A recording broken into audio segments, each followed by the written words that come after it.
This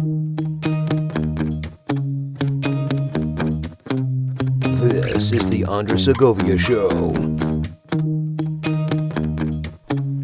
Hey everyone, welcome to the Segovia Show. I am your host, Segovia, and in this episode, I'll be going over my impressions of the Samsung Galaxy Fit. So let's just quickly go over the highlights of this device as listed on Samsung.com. So the Galaxy Fit, all goals, no limits, look and feel your best with the lightweight yet durable Samsung Galaxy Fit. It's available in two colors, black and silver, both the same price, $99.99 or $100 even. Before taxes. It's basically built into health and fitness, so this is just screams an extension of Samsung Health here, where you can count your calories burned, calories under, your sleep, your steps, your beats per minute, your heart rate, of course, water and caffeine, and other little things. It's tailored to those that have an active lifestyle with this long battery life. I can tell you that I've so far, my first impressions after having a device, it's been on for at least 4 days, and it's at 51% as of right now. So it's been pretty impressive, but I haven't been using it with notifications, so that could affect battery life. Either way, it has a longer battery life than anything I'm using now, so that's pretty awesome. And it's also water resistant, so it's pretty cool. Let's see what the design. Yeah, design is one thing. I'll share my thoughts as to what I think about that in a moment. And of course, it pairs up to your Samsung device or even your iOS device. But in my case, it is the Note 9, the same phone right there that's being featured is what I'm paired to. You can get your notifications, as I mentioned, where you can get your calendar, your alerts, your calls, your messages and stuff. So it works with that too. And of course the screen. The Samsung knows how to make screens, right? So screens are really nice as well. And like I mentioned, Android and iOS compatible. Missing from this list though is what was made mention when it was first announced, and that is Samsung Pay, which I believe would have been the NFC chip put into this device. So on the specs, there's nothing mentioning the Samsung Pay. It's all talking about the durability, the performance, the battery, the connectivities. There's no mention of NFC here anywhere. Nothing about Samsung Pay, so I don't expect them to push an update that activates it. I'm just assuming they dropped it altogether quietly, but I remember the announcement, so it's not included there, unfortunately. So if you're counting on Samsung Pay out of the box, it's not in there. Who knows? Maybe it will be made mention in a future update. But for now, any and all mentions of NFC and Samsung Pay are dropped from the update page, which is a bummer. But hey, it's $100, so at least it's cheaper than the Gear Fit series. Now let's talk about my impressions of the device. I'm not going to go into the unboxing of it. I actually unboxed the device on Instagram. It's a pretty simple unboxing. That's why I felt like, you know what, I want to try it on Instagram. So if you missed out on that, you want to see what's in the box, then by all means, either hit the link in the video description down below or follow the Instagram handle that should be appearing on the video right now. That's at the Segovia. So the impressions of this thing, I gotta tell you, when I got the small box, I didn't expect the device to actually be really this small.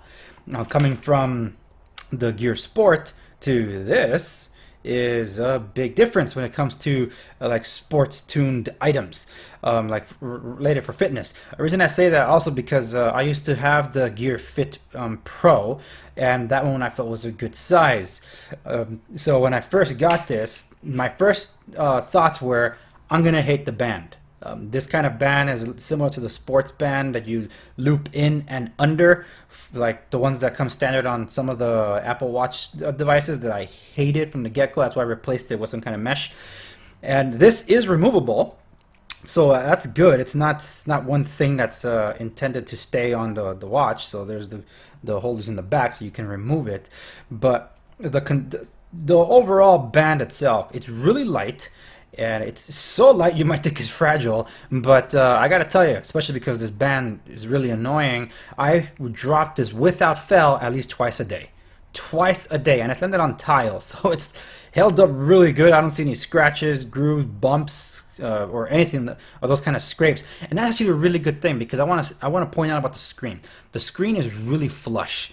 and in some respects it looks like it's almost underneath the aluminum frame around the screen, which is actually a really good thing, because the problem with the Gear Fit Pro, and I've given those as gifts for some other people as well, the fact that that one was curved and the screen actually popped out more than the body itself, a lot of people broke them. And I think a lot of people have those issues, that when they sought Samsung to repair the screen, it was actually just as expensive as buying a new one. So I'm like, oh my goodness, forget it.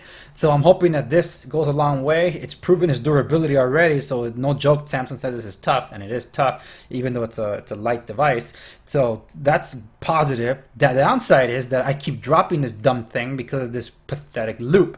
So points against this thing because of the loop, but points for this thing because of its toughness so far. And the screen itself, I just think it's gorgeous, it's vibrant, it gets the job done. This should be based on the Tizen. The thing is, my immediate impressions of this are that I could not install third-party apps on it, which I found pretty odd. And as I cycled through it, everything is health oriented, just like they show on the website, just like what on that scroll down that I just did, and we saw all the different things you can track on this. They're not joking, it's literally made just for that.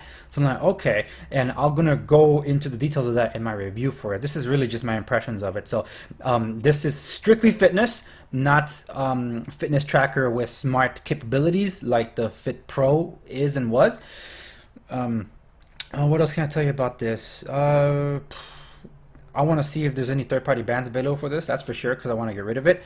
I have taken it to the gym already. I was not impressed with what I saw. So my first takeaway from my first initial tryout with this is that it's really geared towards power walkers and runners, and possibly even swimmers, but not for gym-based workouts, especially when you're not tracking distance in that sense. And I think this, I don't think this has GPS inside, so I think that this relies on the GPS of your smartphone. So I'll have to check that too. So I'm going to do more tests on the optical heart rate sensor on this, because it is it seems accurate at times, but it's very, very slow. It kept pace with my Apple Watch 4 whenever it actually did report. And in regard to the screen, I still got to get used to how small the screen is, but as you can see, this is all just health related, like your intake of caffeine, water, your tracking of your health, your workouts, the calories burned, and it acts like a carousel, because once you get to the end, you can still cycle over, and you do get some notifications, some of your apps, and you'll see it there, and you can scroll through it, and you can hit clear, like it's giving my Google feed here, and some ideas from Target apparently, not to mention Samsung Health. So I can just hit the trash button and it'll just delete them all, and you can control what notification you can get on it. So that is it. I am impressed with the battery life so far. I received this on Monday. I'm recording this on a Friday. I charged it fully 100% right out of the box. I just put it in the charger, and screen, it doesn't always stay on, but it's very bright. I have it at least at 50% brightness most of the time. When I step outside, it's fully bright, it's fully lit, and it's at 51% so far. And I use this to track my sleep. I use it to track some of my steps, not all my steps, but I've also taken it to the gym to do at least a 1-hour workout on it. So I have recorded that here, and it's at 51% in 4.5 days. That's pretty impressive. So that's, again, it's first week, so I'll put it more through the tests, and then I'll report back my findings. So that's it for my impressions of the Galaxy Fit. Not too excited, but it is fitting the bill to what I was looking for, which is a fitness tracker. I wasn't looking for a tracker that can do smart stuff. I wanted to look for a fitness-centric device that can do fitness-centric stuff. The question is, does it do it well? And that's the point of my review, and that's something that I hope to answer, because they got rid of Samsung Pay, or at least they didn't put it in there, even though Samsung's mentioned that they were going to do it.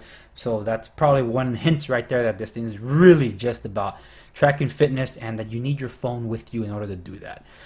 So yeah, hey, that's a curious thing. I didn't see anywhere where I could transfer music to it, so that's one thing I'm going to check out. And if you're curious about any of the questions regarding this device, because you probably have it on your radar, please ask it in the comments section down below, and I'll consider that when I'm reviewing, and maybe it'll be featured in that review video later down the road, maybe like in a week or two. So that's it for this video.